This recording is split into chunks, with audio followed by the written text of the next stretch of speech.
नरेंद्र मोदी की औलाद है? तेरी माँ के पास नरेंद्र मोदी गया था? ये डिबेट में बोलता है ना तू कि मेरा बाप है नरेंद्र मोदी, तो इसीलिए नरेंद्र मोदी अपनी घरवाली को छोड़ के तेरी माँ के पास गया था रे। बेहुदा गोबर पात्रा, तेरे जैसे प्रवक्ता को रोड पे दौड़ा दौड़ा के जूते से मारना चाहिए, जूते से। किस गधे के बच्चे ने तेरे जैसे गधे को राष्ट्रीय प्रवक्ता बनाया? वैसे तो भारतीय जनता पार्टी में गधों की एक फौज सी है। किसकी औलाद है तू? तेरे को अपने बाप का नाम पता है? जाके अपनी माँ से पूछ, कहीं सही में नरेंद्र मोदी के पास तो नहीं गई तेरी माँ? समय होता उसकी जगह ना तो तेरा कनपट्टा लाल कर देता, वहीं पे डिबेट छोड़ के भागता तुम। जय माता की मित्रों, मैं धनेश्वर महतो। मित्रों, मैं लाइव आना नहीं चाह रहा था आज, क्योंकि एक सप्ताह से तबीयत खराब चल रही है, लेकिन मजबूरी बस लाइव आया हूँ। जो शब्द इस्तेमाल करने जा रहा हूँ कतई भी सही नहीं है, लेकिन क्या करूँ, मजबूरी है। मजबूरी है। मजबूरी यूं है कि कांग्रेस के प्रवक्ता राजीव त्यागी जी, संबित पात्रा के डिबेट, उनके साथ डिबेट आज तक चैनल पे था, और उसके बाद जो उनको अब शब्द की भाषा किसी भी व्यक्ति के खिलाफ संबित पात्रा को जैसे ठेकेदारी मिल गया है कि किसी भी व्यक्ति को डिबेट के अंदर किसी भी नाम से संबोधित करना, यह उसकी फितरत में बन गया है। तो मैं संबित पात्रा को यह कहना चाह रहा हूं, संबित पात्रा ना कह के गोबर पात्रा से संबोधित करूंगा तो कोई बुरा नहीं होगा। यदि मूत्र पात्रा से संबोधित करूं, मूत्र पात्रा से संबोधित करूं तो कतई बुरा नहीं होगा। क्यों नहीं होगा? क्योंकि जो व्यक्ति दूसरों को सम्मान नहीं दे सकता, वो किसी भी एंगल से खुद सम्मान के योग्य नहीं होता है। एक राष्ट्रीय प्रवक्ता का अपमान दूसरा राष्ट्रीय प्रवक्ता करे, डिबेट होनी चाहिए, होनी चाहिए, डिबेट हर मुद्दे पे होनी चाहिए, लेकिन किसी को सीमा पार करके बोलने की छूट नहीं होनी चाहिए। एक राष्ट्रीय प्रवक्ता होने के नाते किसी भी प्रवक्ता को वो जयचंद की औलाद बता देता है, पाकिस्तान की औलाद बता देता है, तो तू क्या नरेंद्र मोदी की औलाद है? तेरी माँ के पास नरेंद्र मोदी गया था? ये डिबेट में बोलता है ना तू कि मेरा बाप है नरेंद्र मोदी, तो इसीलिए नरेंद्र मोदी अपनी घरवाली को छोड़ के तेरी माँ के पास गया था रे। बेहुदा गोबर पात्रा, तेरे जैसे प्रवक्ता को रोड पे दौड़ा दौड़ा के जूते से मारना चाहिए, जूते से। और जब तक नहीं मारना बंद नहीं करना चाहिए, जब तक तेरी लैंग्वेज सुधार ना जाए और तुझे सम्मान की भाषा ना आए। किस गधे के बच्चे ने तेरे जैसे गधे को राष्ट्रीय प्रवक्ता बनाया? वैसे तो भारतीय जनता पार्टी में गधों की एक फौज सी है। पूरे देश की ऐसी तैसी करके छोड़ दिया नरेंद्र मोदी ने, और उसको अपना तू बाप मानता है। भारत को डुबा के छोड़ दिया और तू उसको अपना बाप मानता है, और सारे विपक्षी पाकिस्तान के हो गए। उससे पहले तेरा दादा देश को चलाता था क्या? 7 साल में आ गया, तो ये 7वां साल है ना मोदी का। क्या चीज? घंटी बजाया, घंटा बजाया, थाली बजवाया, क्या हासिल किया?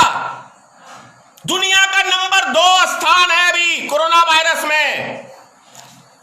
अबे शर्म बेहाया की औलाद हो, पता नहीं किस गंदी गटर की नाली के कीड़े हो जो बेशर्मी से डिबेट पे तुम लोग आते हो। शर्म नहीं है कहीं भी? ऐसा लगता कि भारतीय जनता पार्टी का मतलब है एक बेशर्मों की पार्टी। नीचे से ऊपर चोर उचक्के बलात्कारियों की फौज, देश लुटेरों की फौज, देश का प्रधानमंत्री देश को लूट के उद्योगपति बाप है नरेंद्र मोदी के, उन बापों को नरेंद्र मोदी ने देश बेच के दे दिया। शर्म नहीं आता है तुम लोग को?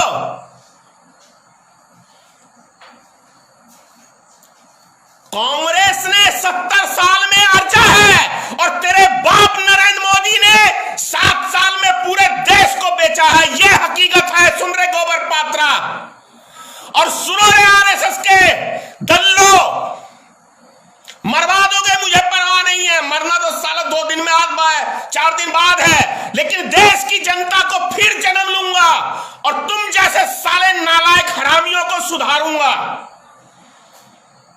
इसीलिए राजनीतिक दल बनाया हूं। काश 40 साल पहले मैं राजनीतिक दल बनाया तो तुम्हारे जैसों की मैं बहुत चीज सही कर देता, लेकिन देर ही सही दुरुस्त आया हूं राजनीतिक में। तुम जैसे हरामियों को सुधारने के लिए आया हूं। हरामी की औलादो, पता नहीं कौन सी गंदी नाली के गटर के सालों कीड़ो हो, बेशरम की तरह डिबेट करते हो। जयचंद की औलाद, और तू किसकी अमेरिका की औलाद है कि सावरकर की औलाद है कि नरेंद्र मोदी की औलाद है? किसकी औलाद है रे? किसकी औलाद है तू? तेरे को अपने बाप का नाम पता है? जाके अपनी मां से पूछ, कहीं सही में नरेंद्र मोदी के पास तो नहीं गई तेरी मां? इसीलिए इतनी बदतमीजी से उसके खिलाफ कुछ सुनना नहीं चाहता। प्रवक्ता होने का यह मतलब नहीं है कि तू किसी की उतारता रहे और तू बचता रहे। काश मैं होता उसकी जगह ना तो तेरा कनपट्टा लाल कर देता, वहीं पे डिबेट छोड़ के भागता तुम। अरे बुढ़ापे में बहुत है अभी जान। तेरे जैसे हरामियों को मैंने पता नहीं कितनों को सालों को सुधारा है। हरामी की औलाद, तमीज नाम की चीज नहीं यार। डिबेट पे ये साले दल्ले, आज तक वाले, एबीपी न्यूज वाले और ये न्यूज 18 वाले, रिपब्लिक भारत वाले, ये साले सारे भाजपा का चैनल है ना, तुम्हारे बाप का चैनल खोल के बैठा हुआ। इसलिए जो कुत्ते की तरह चंद रुपए सालों प्रवक्ताओं और ये एंकरों 2 रुपए पे साले अपनी ईमान को बेचते हो, देश को बेचते हो, और कोई काम धंधा नहीं है भड़ुओ।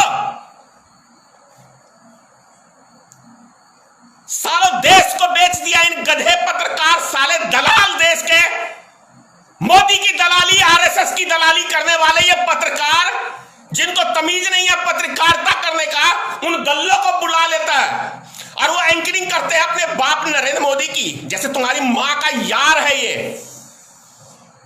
अबे अपनी घरवाली तो संभाल नहीं पाया तो तुम्हारी मां का भी यार नहीं होगा ये।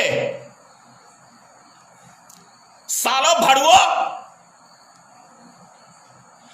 संभल जाओ। आज तक 70 साल के इतिहास में जनता ने किसी दूसरे नेताओं को दौड़ा के नहीं मारा है, भाजपा के सांसद को ही मारा है। जनता समझ रही है, वो दिन दूर नहीं है कि तुम्हारे जैसे पत्रकारों को जनता रोड पे दौड़ा के ना मारे गोली, और तुम्हारे जैसे गधे नेताओं को और जो देश का गद्दार प्रधानमंत्री है वैसे को दौड़ा के ना मारे। इसीलिए तो 7 साल में शर्म चुल्लू भर पानी में डूब मरे नरेंद्र मोदी। दुनिया का पहला प्रधानमंत्री है जो 7 साल में एक प्रेस कॉन्फ्रेंस नहीं किया। आएगा किस मुंह से? अरे आएगा किस मुंह से नरेंद्र मोदी डिबेट करने के लिए, प्रेस कॉन्फ्रेंस करने के लिए? किस मुंह से आएगा? क्या बोलता था 2014-13 में?